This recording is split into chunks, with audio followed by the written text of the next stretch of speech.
காவல் நிலையத்தை மாநகர காவல் ஆணையாளர் லோகநாதன் திறந்து வைத்தார்.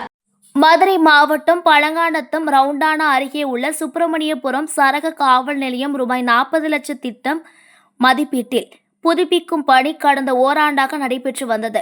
இந்த நிலையில் புதுப்பித்த கட்டுமான பணிகள் முடிந்த நிலையில் புதிய காவல் நிலையத்தை மாநகர காவல் ஆணையாளர் லோகநாதன் ரிப்பன் வெட்டி குத்துவிளக்கு ஏற்றி இன்று திறந்து வைத்தார்.